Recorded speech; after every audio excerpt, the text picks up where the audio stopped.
मेरी तरफ से आप सभी को नमस्कार है। आपका स्वागत है आपके अपने चैनल पर। कल मैं भूगोल के 100 क्वेश्चंस लेके आई थी और आज उसके आगे के 50 क्वेश्चन और हैं।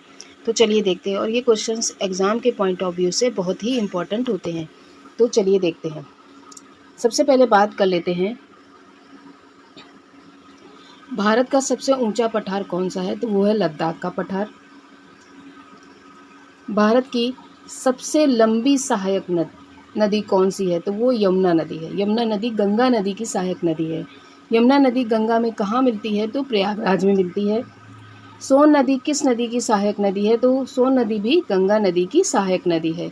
चंबल नदी किस नदी की सहायक नदी है? तो चंबल नदी यमुना नदी की सहायक नदी है। आगे चलते हैं हम लोग। बेतवा नदी किस नदी की सहायक नदी है? तो बेतवा नदी यमुना नदी की सहायक नदी है। घाघरा नदी का उद्गम कहाँ से होता है? घाघरा नदी का उद्गम होता है तिब्बत से।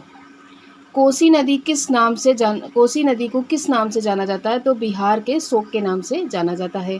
दामोदर नदी को किस नाम से जाना जाता है? तो दामोदर नदी को बंगाल के शोक के नाम से जाना जाता है। भारत का सबसे बड़ा नदी बेसिन कौन सा है? तो वो है गंगा नदी बेसिन। आगे चलते हैं हम लोग। भारत का सबसे छोटा नदी बेसिन कौन सा है? तो वो है साबरमती बेसिन। लूनी नदी किस राज्य में बहती है? राजस्थान में। लूनी नदी कहाँ गिरती है? तो कच्छ के रण में गिरती है। और कच्छ का रण कहाँ पर है? गुजरात में है। भारत की सबसे पश्चिमी नदी कौन सी है? तो वो है सिंधु नदी। सिंधु नदी का उद्गम होता है मानसरोवर के निकट। आगे चलते हैं हम लोग।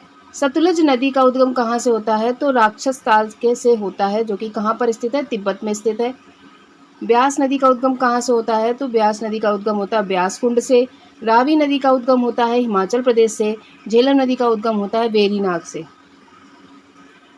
चेनाब नदी किन नदियों का संगम से बनती है? तो चंद्र और भागा नदी के संगम से बनती है। भारत का सबसे बड़ा तटीय मैदान है? तो पूर्वी तटीय मैदान है। कोरोमंडल तट कहाँ पर स्थित है? तो वो है तमिलनाडु में। मालाबार तट कहाँ स्थित है? केरल तट पर। कोंकण तट कहाँ स्थित है? महाराष्ट्र तट पर। कच्छ का रण किस राज्य में स्थित है? गुजरात में। लक्षद्वीप समूह किस सागर में स्थित है? तो अरब सागर में स्थित है। अंडमान निकोबार द्वीप समूह किस खाड़ी में स्थित है? तो बंगाल की खाड़ी में स्थित है। भारत का सबसे बड़ा द्वीप कौन सा है? तो मध्य अंडमान। बैरन द्वीप किस लिए प्रसिद्ध है? तो सक्रिय ज्वालामुखी के लिए। भारत का एकमात्र सक्रिय ज्वालामुखी कहाँ पर है? तो वो है बैरन द्वीप। या भारत का एकमात्र सक्रिय ज्वालामुखी है तो वो है बैरन द्वीप। नाथुला दर्रा किस राज्य में है? तो वो है सिक्किम में। जोजिला दर्रा किस राज्य में है? तो वो लद्दाख में। जोजिला दर्रा जो है केंद्र शासित प्रदेश है लद्दाख। सिपकिला दर्रा किस राज्य में है? तो हिमाचल प्रदेश में स्थित है। लिपुलेख दर्रा किस राज्य में है? उत्तराखंड में है। बोमडीला दर्रा किस राज्य में है? तो अरुणाचल प्रदेश में है। भारत की सबसे लंबी पर्वतमाला कौन सी है? तो वो है हिमालय। भारत का सबसे ऊंचा जल विद्युत बांध है? तो टिहरी बांध है। भाखड़ा नागल बांध किस राज्य में स्थित है? तो हिमाचल प्रदेश एवं पंजाब में स्थित है। नेक्स्ट चलेंगे, रिहंद बांध किस राज्य में स्थित है? रिहंद बांध राज्य में है तो उत्तर प्रदेश में है। गांधी सागर बांध किस नदी पर बना है? तो वो है चंबल नदी।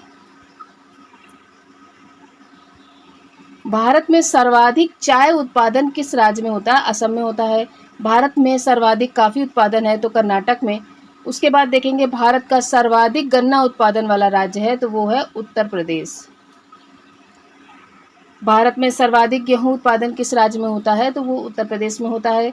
भारत में सर्वाधिक चावल उत्पादन किस राज्य में होता है? पश्चिम बंगाल में। भारत में हरित क्रांति के जनक किनको कहा गया है? तो वो हैं MS स्वामीनाथन। भारत में श्वेत क्रांति के जनक हैं तो वर्गीज कुरियन। भारत का सबसे बड़ा पशु मेला है तो सोनपुर का मेला। भारत का सबसे बड़ा नमक उत्पादक राज्य है तो वो है गुजरात। और भारत का सबसे बड़ा समुद्री मछली उत्पादन किस राज्य में होता है? तो गुजरात में होता है। आई होप आपको ये वीडियो अच्छा लगा होगा, तो please like, subscribe and share करें। Thank you very much.